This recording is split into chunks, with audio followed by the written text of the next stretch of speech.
the system itself dictates what can and cannot be done. So it's going to be a messy process, and some will hurt over proportionally. But at the end of the day, that's what they need to do, whether they want or not. That's ahead for this winter, and you better start right now. Because assuming the flows will be back from Russia is kind of silly by this time.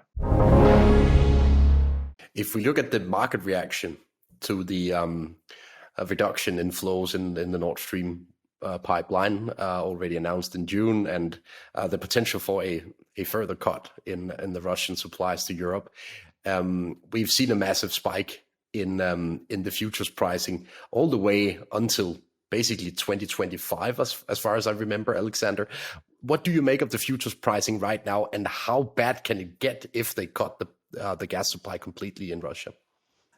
I think the prices that we have now is pretty much reflecting that worst case. If we look at the futures curve, we see that since the gas flows of Nord Stream 1 reduced, by the way, Nord Stream, right? It's a German English word. Since those reduced, the futures curve behaved accordingly. And what does the future curve tell us? It tells us that gas crisis, call it the equilibrium of supply and demand, takes us 3 years to do. And I would agree with the market on that. If we really cut the red tape, if we cut bureaucracy, if we get on with it, if we behave as if this is, call it an economic war declared on us, then I think we can fix most of it in the next 3 years, if not all of it.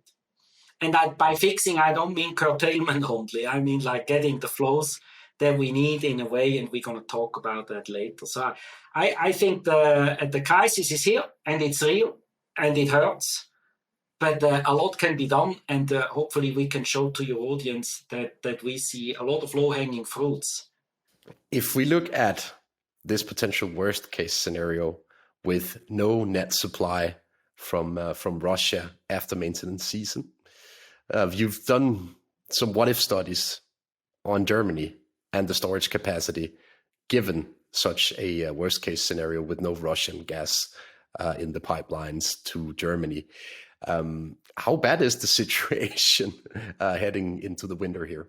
Yeah, so I think, again, so we everything in the north, in the Nordic part of Europe, we live off storage, but also do the Italians, by the way. So that means we don't have enough of what we consume in the winter months. But now that we reduce the flows, it gets worse. So we don't have those steady flows during the winter either. And so this is the crisis that we're in, and this is why prices are high. There is a lot of data out there. We can more or less model that in much detail. And we can say what it means. And we did so to reduce complexity instead of doing Europe, which has very different parts. Again, Spain's not going to be affected by this crisis, as will be France, as will be Germany, as will be Poland, and different parts of Europe will be affected differently. But I think Germany, the largest gas consumer of Europe, of those 500 BCMs, Germany is good for 85 BCMs or 90 BCMs per year in demand. So let's pick Germany and do the game here and do the scenarios. And so the numbers until July are exactly the numbers as they are when it comes to where we show exactly what they, overconsumed in the winter, in January, in February, and then March we went into equilibrium, and then April, May, June we had more flows coming in than Germany actually consumed. So we had surpluses that we could store. And now comes July. That number is partly real and partly already modeled by us. And then let's say we consume in Germany as we did last year. So much less than 19, but as much as 2029, as 2021. And then Germany would actually run out of gas, storage gas, come December. So if that would happen, you would have probably a 20% GDP contraction. Now, if your audience thinks now I'm diluted, I'm going gaga, we'll get to that later. But if we would run out of storage in Germany, you would have a contraction there will be hard to model out and to understand in all its,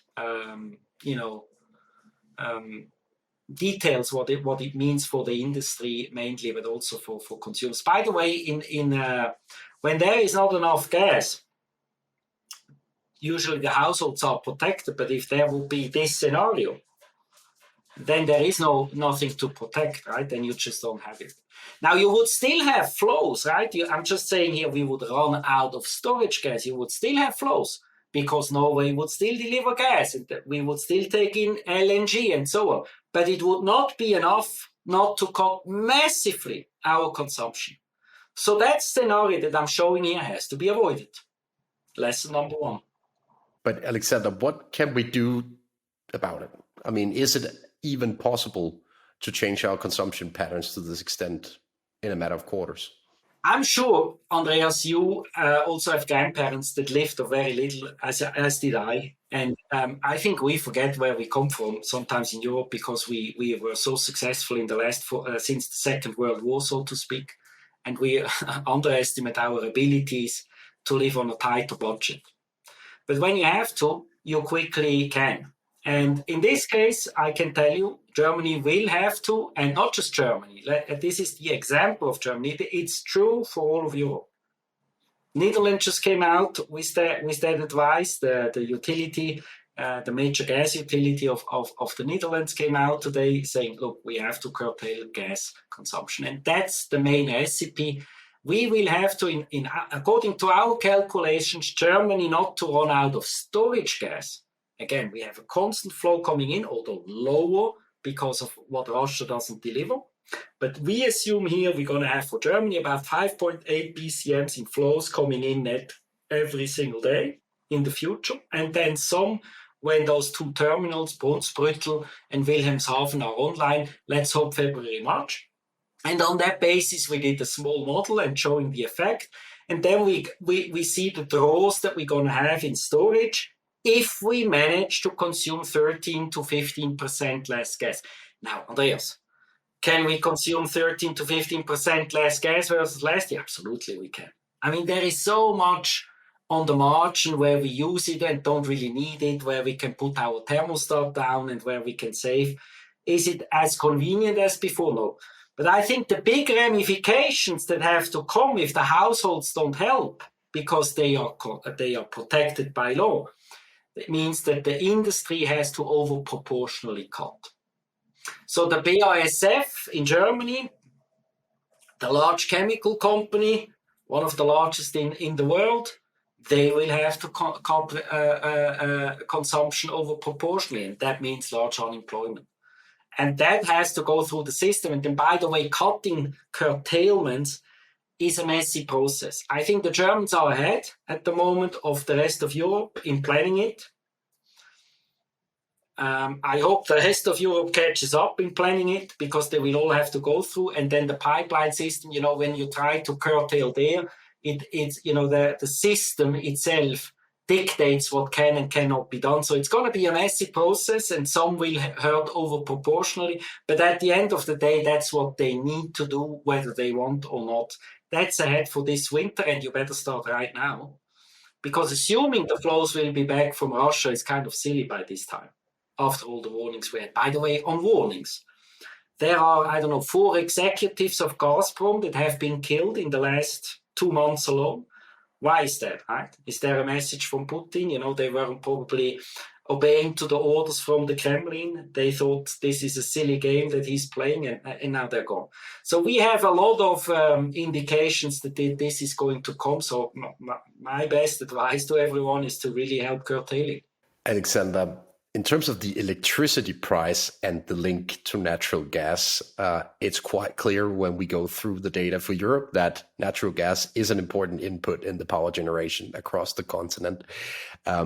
Is it possible to substitute natural gas to a large extent in the electricity production as well?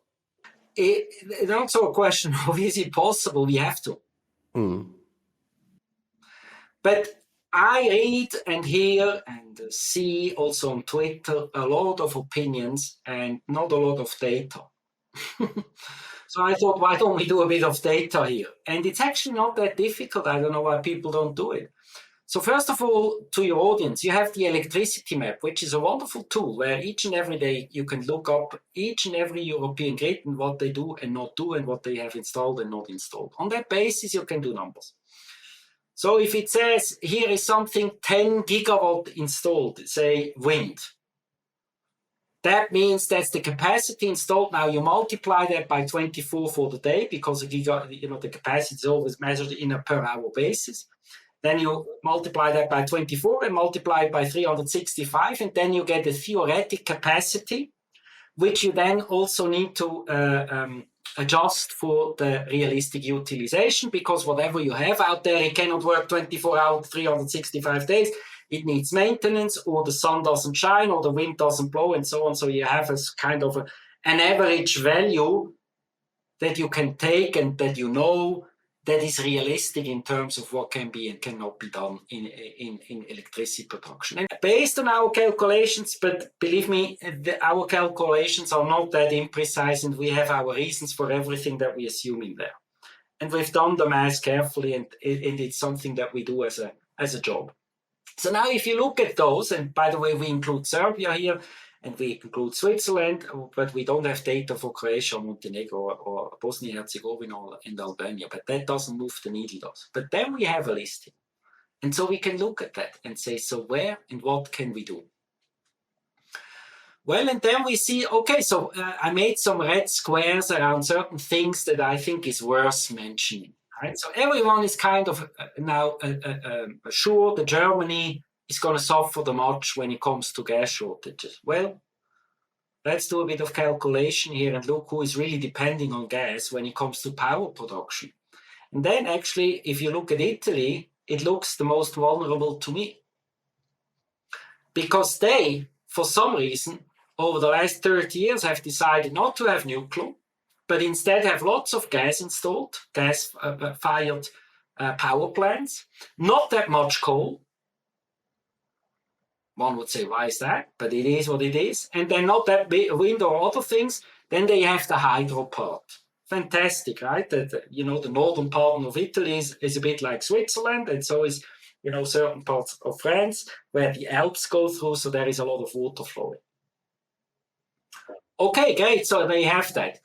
But if I look at that, to me, Italy, when it comes to power production, looks like a worst case in this crisis. We hope you enjoyed the video. At Real Vision, we help you understand the complex world of finance, business, and the global economy with in-depth analysis from real experts. Join the revolution at realvision.com.